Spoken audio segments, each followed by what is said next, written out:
ایک یہ question offer آیا تھا کہ بچے کی پیدائش کے بعد جو عورتوں کے یہ نفاس کے ایام ہوتے ہیں تقریباً 40، کوئی اس کو شیلا کہتا ہے، کوئی چھلا کہتا ہے، کوئی اور نام دیتا ہے، تو کہتے ہیں کہ اس میں جو عورت ہوتی ہے اس کے پاس ماچس یا لوہا رکھا جاتا ہے تاکہ جن وغیرہ اثر انداز نہ ہو، تو کیا یہ صحیح ہے؟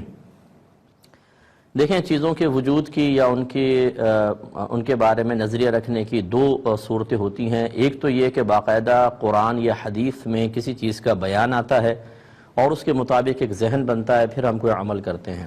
یہاں ایسا تو نہیں ہے کہ قرآن یا حدیث نے کوئی تعلیم دی ہو کہ یہ چیزیں رکھیں تو جن نہیں آئیں گے۔ اور ایک ہوتا ہے کہ ہمارے درمیان خاندان کے اندر چیزیں معروف ہو جاتی ہیں۔ اب وہ معروف شدہ چیزیں بھی دو ہوتی ہیں، یا تو نصوص قرآنیہ یا حدیث کے خلاف ہوتی ہیں، ان پر عمل کرنا حرام اور گناہ کبیرہ ہے۔ جیسے نبی کریم صلی اللہ علیہ وسلم نے ماہ سفر کی نحوست کا انکار کیا۔ یہ اس زمانے میں کفار میں رائج تھا، نبی کریم نے فرمایا ولا سفر، یہ سفر کوئی چیز نہیں ہے، یہ عام مہینوں کی طرح ہی ہوتا ہے۔ اور اس میں ایک روایت کے مطابق بی بی فاطمہ رضی اللہ تعالی عنہا کا نکاح حضرت علی اور رضی اللہ تعالی عنہ کے ساتھ ماہ سفر میں ہوا۔ لیکن ہمارے خاندانوں میں کیا مشہور ہوتا ہے کہ ماہ سفر ایک نحوست کا مہینہ ہے، آسمان سے بلائیں نازل ہوتی ہیں۔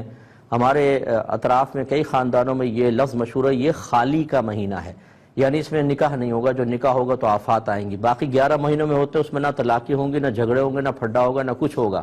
اس ایک مہینے میں ساری بلائیں آئیں گی۔ تو وہ اور پھر وہ سورہ مزمل آٹے کی گولیوں میں پڑھ کے مچھلیوں کو کھلانا ہی ہے۔ اب یہ چونکہ نص حدیث کے خلاف ہے، مضمون حدیث کے خلاف ہے، ان چیزوں کا اعتقاد رکھنا گناہ ہوگا۔ اور دوسرے ہمارے گھر میں معروف وہ چیزیں ہوتی ہیں کہ جو قرآن و حدیث کے براہ راست خلاف نہیں ہیں، اور نہ ان کا کوئی ایسا کوئی مضمون ہے کہ جو ان سے ٹکراتا ہو۔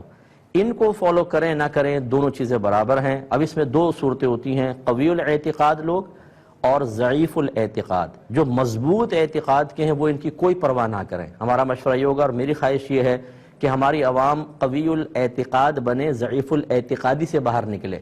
تو جب قرآن یا حدیث نے چیزیں بیان نہیں فرمائیں تو کیا ضرورت ہے پھر آپ کو یہ گھبرانے کی، جیسے سورج گرہن میں عورت لوہے کو ہاتھ نہ لگائے ورنہ بچے میں ڈیفیکٹ پیدا ہو جائے گا۔ اگرچہ قرآن حدیث اس کے بارے میں کچھ نہیں کہتے، لیکن یہ نظریہ بیکار قسم کا ہے، اس کو فالو نہ کریں اچھا ہے۔ ایسے ہی ہے جن، یعنی ماچس کو دیکھ کے چلا جائے گا، لوہے کو دیکھ کے چلا جائے گا، ورنہ تو آ جائے گا۔ تو ویسے بھی تو ماچس گھر کے اندر ہوتی ہے، لوہا گھر میں ہوتا ہے۔ تو اتنا نظریہ اپنا پکا رکھیں کہ پھر عورت کے پاس ہونے کی وجہ سے جب جن نہیں آ رہا تو گھر میں رکھ لیں، جن نہیں آئے گا۔ تو جس گھر میں ماچس ہے اس میں جن نہیں آنا چاہیے۔ لیکن پھر آپ عاملین کے پاس جاتے ہیں اور جو خراب قسم کے عاملین ہوتے ہیں فوراً آپ کو کہتے ہیں آپ پہ اثرات ہیں، گھر میں جنات ہیں، کیوں بلیو کر لیتے ہیں؟ تو اس کا قوی الاعتقاد لوگ اس کا اعتبار نہ کریں۔ ہاں، جو ضعیف الاعتقاد لوگ ہیں ان کو کرنے دیں، اگر وہ کرنا چاہتے ہیں۔ آپ ضعیف الاعتقاد ہیں تو اس قسم کی چیزیں جو قرآن و حدیث سے ٹکراتی ہوں اس پر عمل کر لیں۔ وجہ اس کی یہ ہے کہ اگر آپ کسی کو منع کریں کہ اس سے کوئی کچھ نہیں ہوتا، انہوں نے نہیں کیا آپ کی بات مان کر، اور بعد میں فرض کر لیں بچہ کچھ پریشان سا ہوا، کوئی روتا ہے یا دیگر مسائل، کسی کو چیک کرایا، اس نے کہا اس پر تو جن ہے، تو وہ فوراً جو ہے نا وہ آپ کے اوپر الزام لگائیں گے، دیکھا ہم نے تو پہلے کہا تھا کہ جنات آتے ہیں اور تم نے منع کیا تھا۔ تو آپ لائے تھے اسے قوی الاعتقادی کی طرف، وہ اور زیادہ ضعیف الاعتقادی کی طرف چلا جائے گا۔ تو جو ضعیف الاعتقاد لوگ ہیں انہیں اس پر عمل کرنے دیں تو کوئی حرج نہیں۔ امید ہے کہ آپ بات سمجھ گئے ہوں۔